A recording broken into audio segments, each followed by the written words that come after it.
I'm trying to make sure that they respect the artist, that we pay the artist.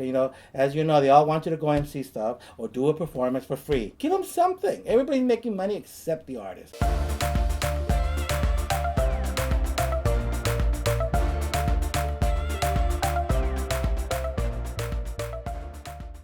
Thank you so much for joining us. Today we are interviewing former president for Nosotros and current council member of El Monte in California. And he's got a lot of wisdom to share, so listen up. Please help me welcome Jerry Velasco. Hello, How are Jerry. you? Long time. Jerry. Yeah. You're still rocking. Where did you grow up at? I was born in Mexico. I was 5 years old when my parents moved in, so I'm an immigrant, to the U.S. by the sports arena, Los Angeles. Mm-hmm. I went to Cathedral High School, so I in the LA area. So I consider my adult life growing up is Pico Rivera and El Monte. Okay. My first property was 22 years old. I bought it was in Pico Rivera, and then El Monte. So now you are a councilman in El Monte. Right. You have had quite a diverse career in your life. I mean, you started as an actor, then became president of Nosotros, then you started your own company and was doing press for a while. PR, management, everything except direct. And then from that, you started was it another company that you started after that? Right. And bringing in monies for productions. Okay. And producing productions and getting funding, connecting people. Basically connecting, but I did everything. I tell people ask me, what have you done, or what are because you've done so much stuff. I say in the entertainment I've done everything, or I try to do everything except direct. That one I don't like. I don't like to direct. So you're a director, what it's very hard. I've done management. And I know I saw one of your interviews with Dolores Cantú, and we were in one of the shows that you had. Being a manager is not easy. No, it's not. It's like babying 20 people. It's like I don't know how many kids you or you might have, but if you have one or two, you're going crazy. Can you imagine having 20 of them? It's not easy. I've dealt with, I used to manage Ricardo Montalban, with Dionne Warwick, with Mannheim Steamroller, and I worked with a lot of, even though I didn't manage them or I was not their agent to a lot of them, but somehow I was negotiating deals for a lot of them. I've done a lot of little things here and there, and I tried to do the best I could. I tried to be fair, and I think I have been fair. I wanted to get into the political side because I saw how much influence politicians have. I really did not even know how influential a council person has. We were talking about maybe, in Nosotros, that if we had, 500 members, or the Screen Actors Guild at the time, we had 110,000. We have a city in El Monte, we have 125,000 registered voters, and another 20 that don't want to be counted, another 20,000 don't want to be counted. So you're talking about $150,000. We have a budget of over $100 million. We have infrastructure, and we have development going on over $1.5 billion. So you have a lot of money coming in. You as a city council, there's 5 of us. We have a mayor, Andre Quintero, which is a great mayor. It's amazing. I mean, you as a council person, I'm not bragging. It's not like I'm bragging on that, but I am. You go to places and you're just stating facts. Yeah, the facts are the facts, right? That's right. They treat you different, and something that I don't like, and I think that's where I can make a difference. I seen that sometimes they love artists, but they don't respect them. It's the old mentality from They want to take a picture with them. They want to take a picture but and use they want them to shut up. Yeah, or they don't want to marry you. They just want you, just want to date you, or whatever. It's so bizarre, and they're pee-pee brains, and it infuriates me. And I'm trying to make sure that they respect the artist, that we pay the artist.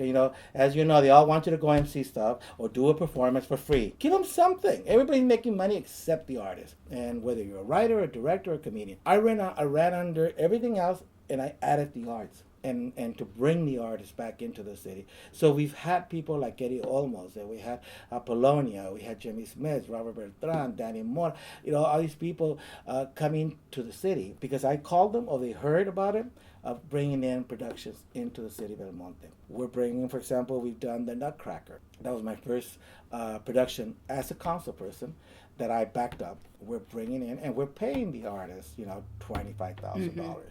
And the production's costing us $70,000. I was able to raise the money because coming from a nonprofit, I'm very good at this one I am bragging about because I had to learn how to do it.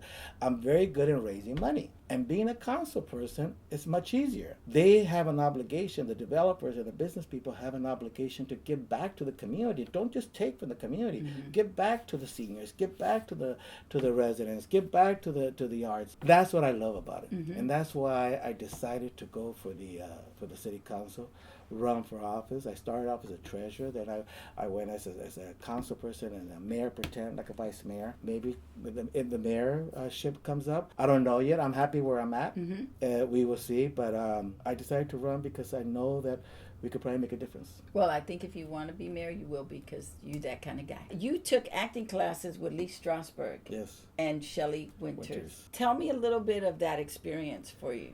Well, First of all, how old were you at the time? I was probably about 21. Wow. 21 years old, and it came from, I was already involved with Nosotros, and there was an organization, and it's still there, called Plaza de la Raza, and they have a beautiful theater. The park's been there for many, many years, 200, 300 years, whatever. They have a beautiful building, like a performing center there. It is called the MARGO Albert Theater, right? And MARGO Albert, as we know, she passed away many years ago, and she was also the wife of Eddie Albert from Switch and Green Acres and so forth, and the mother of Eddie Albert Jr. So she started working. She came out of Nosotros also, but she branched out to Plaza Raza to help them build a performing arts in a theater. And Now, was she Latina? she was Latina. Oh, okay. She went through she was Margo Verdugo, I think. And she was I don't know if you ever saw the Lost Horizon, the original, where Humphrey Bogart carrying a beautiful woman from an island, and she started getting old and old and old. Well, Lost Horizon is back then it was an Academy Award film back in the 30s or whatever, and she was the leading female. And so she started the group, and I got involved with her group, and then she was applying for grants to be able to finish the theater. Wow. And she didn't have actors, so we loaned the Nosotros members to her to call them the Plaza players. And Ros Portillo was part of it, Mama Martinez was part of it, Amal Vetran, Sal Lopez, a lot of us, okay, Mike Gomez, and they got the grants. She was comadre to Godmother to Eddie Albert and his wife, Ana. His new wife, Ana, was Eddie Albert's wife. She is Venezolana. She asked him to see if she could give scholarships because they're very expensive. Back then it was, it was like $5,000 every month or something like that. It was very, very expensive. They auditioned probably about, I would say maybe about 50 or 60 actors, and then they selected like 14, and I was one of them. I was just lucky to be one. But the main thing is that I was, besides being selected and having the honor to be part of that group, is that I was able to study with Lee Strasberg himself, which is very intimidating. I mean, he was like intimidating. To this day, my scholarship, and I was talking to Ana, I'm still friends with her, Ana Strasberg. By the way, these 13 or 14 actors, it was all Latinos that they chose. And to this day, I have a life membership to the Lee Strasberg Institute and the Actor Studio. That's how I started through Nosotros. Through the Lee Strasberg Institute, we were able to help other people, and that's what they did. That's what Margo also. This is from the old. I'm talking about Ricardo Montalban and Desi Arnaz. All those are the eras that they worked in. Margo came from that era also, and she was able to help us, bring in a new crop of actors, of 13, 14 actors. Jenny Gago, Jenny Gago. She was also part of that group, and a lot of them continue the career. So what was your one takeaway from those classes as an actor? Like if you had to say, I learned this from Lee, or I learned this from Shelley Winter, what would that be? To be assertive, to be sure of yourself, because we're very insecure, probably because of our upbringing. I don't have a chip in my shoulder, but saying Latinos, we do have some hang-ups. We do have, we're not open-minded. We are because we're told not to do certain things since we were children. Don't ask for anything, don't be last, Well, no, if you don't ask, you're not going to get it. It's to be assertive, to be sure of yourself, to make sure you tell them what is it that you want. One thing that I did learn from Lee Strasberg also is that even though he was an artist and so forth, is to always do it with respect. Be assertive, because if you're not assertive, if you don't come off assured of what you want, you come off weak. and people see that as a weakness, and they see that as ignorance. So you got to be not too pushy, just know when to do it. So I learned just to be more sure of yourself, and that has helped me in life. What made you decide to go from entertainment to politics? Well, after I was, as you stated, we met through Nosotros, and I met a lot of you through Nosotros with Ricardo Montalban. After he passed away, I worked with him for 38 years. It took a huge toll on me, and I was tired also, and I was involved in Nosotros and trying to make a difference, trying to make some changes. But you get to a point that you get tired. You want the new generation to take over and lead on. Resigned as president of Nosotros because I thought it was time to bring in a new leadership, young leadership. But I stayed on as president emeritus, and I'm still president emeritus, and I just spoke to them yesterday about trying to revive the Golden Eagle Awards. And because those were the awards that recognize Latinos in the entertainment industry, because they were not recognizing Latinos. So we decided to form our own awards. We made a big difference, big impact through the awards. So I said, you know what? I'm tired of this. I'm going to get involved in politics because I saw a lot of things that I did not like, especially in my city. I saw a lot of corruption going on, and I was told by people like Supervisor Hilda Solis, and other politicians, Esteban Torres, and others too, if you want to do something about it, run. I lived in El Monte for the last 30 years. Wow. I just wanted to, when I purchased the property, wanted to build a house far away from Hollywood, but close enough to come every day to Hollywood, but far away so people won't party at my house. As you know, they want to come to the house and have parties. So they're not driving that far. No, they're not driving that far. So I decided to run, and I won. I had a lot of support from artists, like Jimmy Smith and Eddie Olmos and Apollonia and Carmen Electra and Hector Elizondo, and a lot of people, they came through. They loaned their names, Dolores Huerta, and a lot of politicians. Even though I was not in politics, but I knew a lot of politicians because through the arts, I always say that the arts has opened a lot of doors for a lot of us, and I used to help them get when they were secretaries, the old days secretaries, right? I was going to say the real secretaries, but the old days secretaries. Now they're executive assistants. Right? Yes. Well, I helped them make their bosses look good. First time I ran, I did not win. Because I still did not know what I was doing. As we get involved in new ventures, we don't know really what we're doing. We just want to make a difference, like we do in the entertainment industry. There's a learning curve. It's a learning, yeah. So the next time I ran, I won, and I took on 2 incumbents. I got one of the incumbents, and I became the highest vote getter. Wow. And I think that not because of just me. I think that the people are not dumb. That's something that I learned, is that people are not dumb. They take them for granted. They know who they want. You need to talk to them. You need to reach them. And you need to talk to them in their own language. They're not language of Spanish or English or whatever. No, language, verb, the words that they use. You start using words that they do not understand. If I don't understand them, they are not, he or she might not understand them. So I simplified everything because I consider myself a person that likes simplicity. I ran also with the premises of bringing the arts back to the city of El Monte. Because El Monte was known as an art city back in the 50s. Everybody performed there. That is known as everybody performed there except Elvis. So you had everybody from, it was diverse, which it was not, very common back in the 50s, where you had blacks, Asian, Mexicans, Latinos, well, mixed together in one room. They did it in El Monte. So it was known as that, but they canceled, they took off, and they destroyed everything. So let's bring the arts back, and people loved it. What was the biggest thing that Ricardo Montalban taught you? One of the things, and I repeat that a lot, is that Ricardo was he was a very warm man. He always tried to help people. He would, if you talk to you, go, Mijita, It was not a come on. No. He was always, Mijita, with a lot of respect. But that gave you a confidence. Oh, he's my grandfather, or he's my dad. Yeah.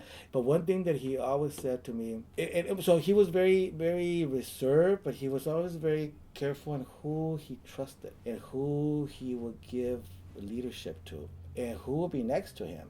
I knew of him when I joined Nosotros, maybe like 2.5 years, 3 years before I got to meet him. Once I met him, he liked me, and I liked him. Of course, everybody liked him. When we became extremely close friends, father, son figure. our brothers. He told me once, when we became very close, he says, Jerry, there's something about you, because we all have something. There's something about you, and I'm going to take you under my wing, and I'm going to introduce you to a lot of people that you don't even imagine who they are, because I have that privilege, he said, and I'm going to pass that on. I want you to always remember, and I have memories of him talking to me. And he says, when you meet people, go into a meeting, whether it was when I was going to be introduced to Jose Ferrer by him, or Anthony Quinn, or Lee Strasberg, or whomever. He says, go in with an open mind, first of all, and don't speak until you're spoken to. Nowadays, they'll think you're crazy. You tell the young kids, don't speak, and they're speaking before you even open the door on them, But he says, and always remember to respect people and help another one. Help another Latino, basically, and that was my message that I kept giving people. People, because we are involved in an industry, or even in whatever industry you're in. You're in a position yourselves, myself, that we're able to help a lot of people. People say, people make comments of certain people, or myself, or others, corrupt. They took a lot of money. They're probably very rich. If we would have charged, we would have been very rich right now. In politics, they're probably taking bribes and this and that. They said, if I was going to take bribes, I would have taken it a long time ago with the entertainment industry, because there's a lot of money in that, and I never did, So I always tell people, they'll come to me and say, Jerry, what do I owe you? You don't owe me anything. Just help another one, and hopefully you will help another Latino. Hopefully you help whomever needs it. Never turn your back.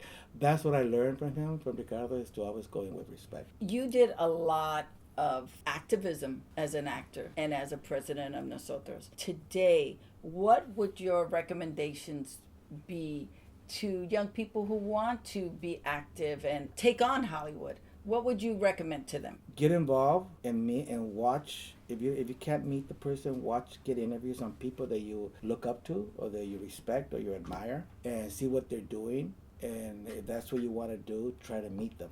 You need to get mentors. So you need to go out there, like the ones that we met. Again, I met a lot of them through Ricardo, but I also met Dolores Huerta and Cesar Chavez. Because once you meet someone, tomorrow, like there's a young lady right here, she met me today through you. Indirectly, you introduced me to her. Mm-hmm. If they want to get into a business that I'm in, they will contact me.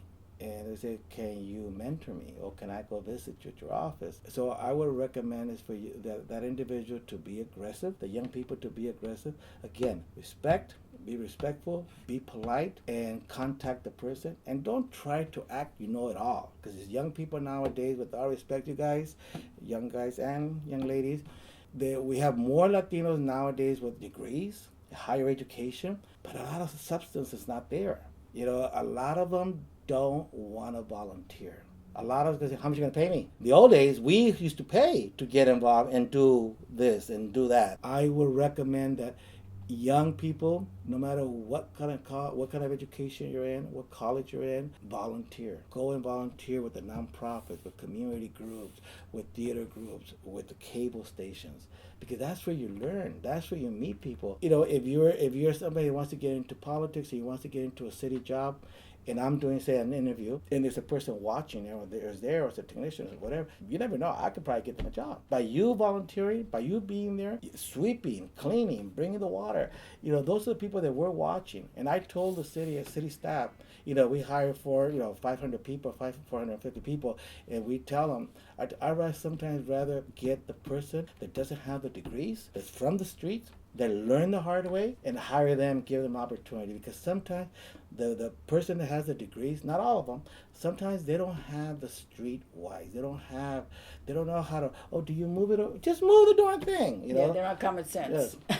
Yeah, they're not common sense. They're too by the book. Today, we don't have that grassroots organization. We have some people doing a few things for Latinos in Hollywood, but we don't really have that grassroots where people are pushing the door open. There are people boycotting and protesting, but it doesn't have that same impact. Is there something you can tell, somebody who wants to make a difference in Hollywood, who wants to see there being a big movement that they could start doing, that they could get people involved with to start taking ownership of our position in Hollywood? like you did. As you know, money is very helpful. At the same time, very hurtful. A lot of people did their movement and their groups without any funds. You had the civil rights out there. You had Chavez. You had Nosotros. You had Justicia. You had Ayuda. And no money.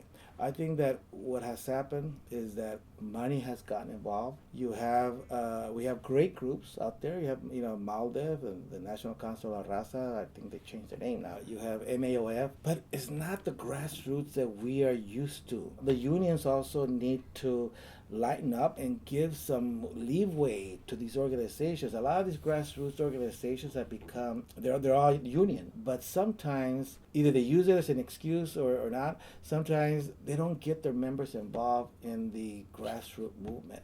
Oh no, the union won't let us do it. Can you clock? They're telling me all the time, which is not true. Again, it's just an excuse. I say, why can't we get these employees or these individuals to come and help us after 5 o'clock? No, because it's overtime. Well, no, have them clock out and ask them. Well, are they willing to come and volunteer like we all used to? I remember clocking out when I used to work for Sears when I was a kid, and then at 5 o'clock I would clock out, and then I would just go back and start doing my stuff. We're not doing that anymore. So I think that the organizations out there that are doing a good job, but we need to bring in the grassroots old style of working and help groups get started, maybe as the grassroots group from MAOF or from National Council of Raza or whomever. We're too busy in banquets. We're too busy, and that's what hurt also nosotros. We were spending a lot of our monies in banquets. 80% of our budget was, that's why we stopped the Golden Eagle Awards. I think we need to refocus and what was our mission, why we started, where we're at. And I've been talking to some leadership, people. Maybe we need a national convention, a national conference of all the leaders that started the movements, or whatever movements are out there. Say, where is it that we started from? Where is it that we have taken it? Where are we going and where we're at right now? And then bring in the young people. I think that we have lost connection. We have disconnected with the young people. And I think that we need to reach out to them, because there's no reason why a young people or a young group cannot reach out to the national organization. You can't get to the national leaders anymore. That's unheard of. That's ridiculous. We need to bring them, and I tell them and I call them out on it. You need to come back. And the young people, they have to recognize that if you're older, sometimes you don't want changes. And the young people want changes. And like we all want changes. We need it. So we have to come together, and I recommend to the young people, if you do it with respect and you listen, I know you'll win me over, and if you come in with that attitude of listening and respecting and not to admire or to kiss up, just to say, thank you for what you did. I want to continue doing what you're doing. You got my vote, and I'm going to help you, and I'm going to bring you in. It's when they start pushing you out of that seat. You're too old. You've been around for a while. Give it to a 20-year-old. Well, no. I don't mind sharing it with you, but you can't earn There's your a rent. balance to do it.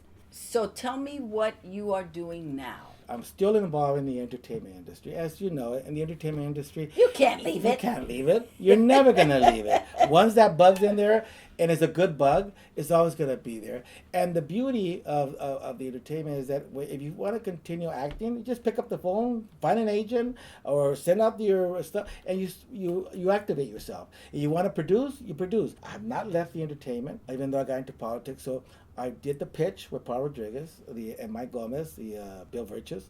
This was the play. The Yes. play about the discrimination in the entertainment industry. So tell us how we as Latinos can support each other. Basically, it's just help each other, make calls for each other, be there to help. But I think for filmmakers and artists, actors, is that support your films. The films that are out there.